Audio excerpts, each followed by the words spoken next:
In Michael Jordan, we see one of the greatest players of all time. What we can't see is his will within, his drive to accept all challenges, his vision to be the best. And for 3 straight years, he saw no team do it better than his Bulls. Then the challenge was gone, and Michael left. Last year, Jordan returned with his sights set on another title, but the Orlando Magic stopped them dead in their tracks. The moment that I had against Orlando, I was in control of the ball. I lost the ball. We lost the game. It was not the characteristics of my game, and hopefully I could redeem myself for what happened last year. Now, Jordan has that chance for redemption, and he and his teammates have responded with a suffocating defense that has ignited the Bulls to 3 straight victories. Michael has seen his teammates rise to the occasion, playing with the fire and determination that is the Bulls 1 win away from a trip to the finals. But one giant roadblock still stands in the way. This is the NBA on NBC. The 1996 NBA Conference Finals. On an 88-degree day in Orlando, we welcome you to Game 4 of the Eastern Conference Final. Although there is still some hope here in the Orlando area, the Chicago Bulls just 1 game away from another trip to the NBA Championship Series, while the Orlando Magic are seeking to hang on to avoid elimination. To look at the Chicago Bulls starting lineup, Michael Jordan and Ron Harper in the backcourt.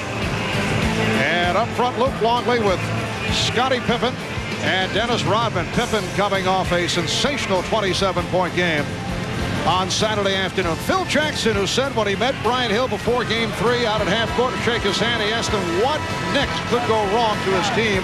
Well, he found out during the game when Nick Anderson went down with the wrist problem. And as we check out the Magic lineup, you'll note a couple of changers. Well, Penny Hardaway is there, but Anthony Bowie will start for Nick Anderson. Bowie made only 4 starts during the regular season. Shaquille O'Neal, the starting center. Dennis Scott still trying to fight his way out of the shooting slump. And it will be John Koncak. There was some thought that Joe Wolf would get the call, but Koncak will be the starter despite the knee problem. There's Brian Hill. Well, right away, you can see the fervor and the passion in the Magic's defense to start this ballgame out. Something different. Michael Jordan. 2 days, and something like this could happen if his ball club wasn't ready. But Michael Jordan showing that he is ready. Rodman has been saying, well, O'Neal will be a great player someday. Nice move by Michael Jordan. Michael Jordan, Chicago 18 for 31, Orlando 10 of 24. Now Dennis Scott is guarding Michael Jordan, who shoots over him and hits from downtown. Kerr now on the floor along with Jordan, Pippen, Kukoc, and Buechler. Michael Jordan makes it 5 for 5. Shot clock at 5. Jordan posting up Bowie and continues the superb shooting. 6 for 6 from the field. Now Jordan guarded by Hardaway, looking to shake him off. Pippen for 3. Jordan with the rebound. Michael Jordan, 7 for 7 from the field. He has 17 points. Over to get into Penny's ear, say, hey, he senses his team going backwards. He's trying to. On the bench, it was Orlando up by 9 as we approach the start of the second half. Remember, Orlando led by 15 at halftime in Game 2 in Chicago. Jordan, the only Bull in double figures with 20, 19 for O'Neal, and 15 for Hardaway. Before the second half gets underway, let's line Bowie and Hardaway in the backcourt. And Bowie lost it to Harper. 2-on-1, Pippen with Jordan. Oh, Michael Jordan from Scottie Pippen. But like the rest parade awaiting the winner between Seattle and Utah, Jordan.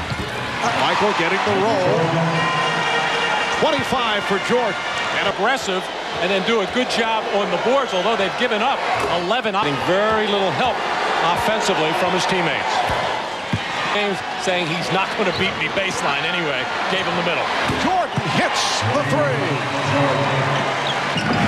Shot clock at 7.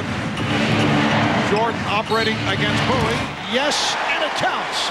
A foul on Bowie, and Jordan heads back to the line.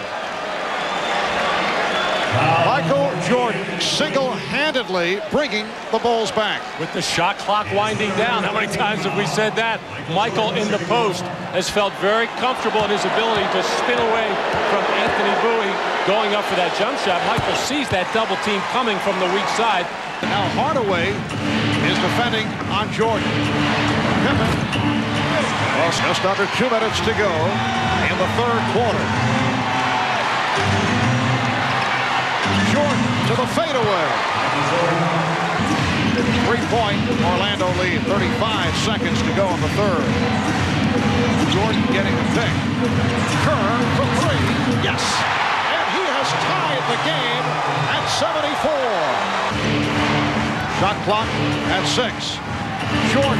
Yes. Michael Jordan with 37 points. Well, Michael Jordan with the taller Penny Hardaway on really doesn't get up in the air high enough to challenge that shot. Double team coming. 8-point Chicago lead after they trail most of the way. Jordan. Michael Jordan with 39. The Magic desperately trying to hang on, looking to force a 5th game in Chicago. Jordan for 3. Michael Jordan with 42 points.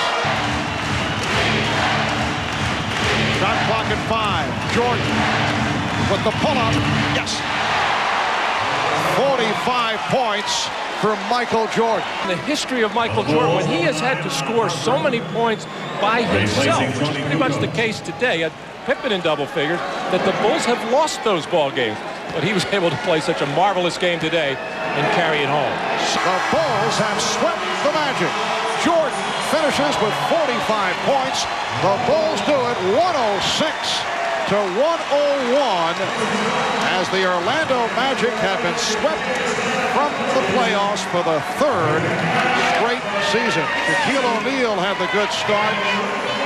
However, in the second half, as we have discussed, similar to Penny Hardaway, did not come up big. Shaq finishes with 28, and his offseason has begun, as has Penny Hardaway's. Hardaway finishing with 28 points. Let's go to Ahmad Rashad on the floor. Ahmad? All right, thanks, Marv. Michael, a year ago when you lost this team in the playoffs, it had a lot of motivation for you, and you came down here and said that it wasn't a personal vendetta, but a team vendetta, but you've got to feel awful good about this series. Well, I felt good that, we really saw a challenge and we were faced with the challenge. I can say in every game, a different guy stepped up and gave us support, and I think that's what this team is all about. It's not a one individual type of team, and today it was my turn. Some of the guys couldn't get it going offensively, and I stepped it up a little bit, and everybody rallied around that. You guys have been so exceptional in the fourth quarter, offensively and defensively. How do you explain that? Well, I think that's the time in the playoffs. That's the most crucial time. You want to execute, you want to play solid defense, you want to do all the necessary things to win the games. Last year, I wasn't in a rhythm to do that for this team, or we really didn't have a good understanding for each other before I could do that. So this year I had a better understanding about the team, and I think they had a better understanding about myself, and we were able to function down the stretch. All right, we will see you in the finals. Congratulations. All right, let's go over to Jim Gray.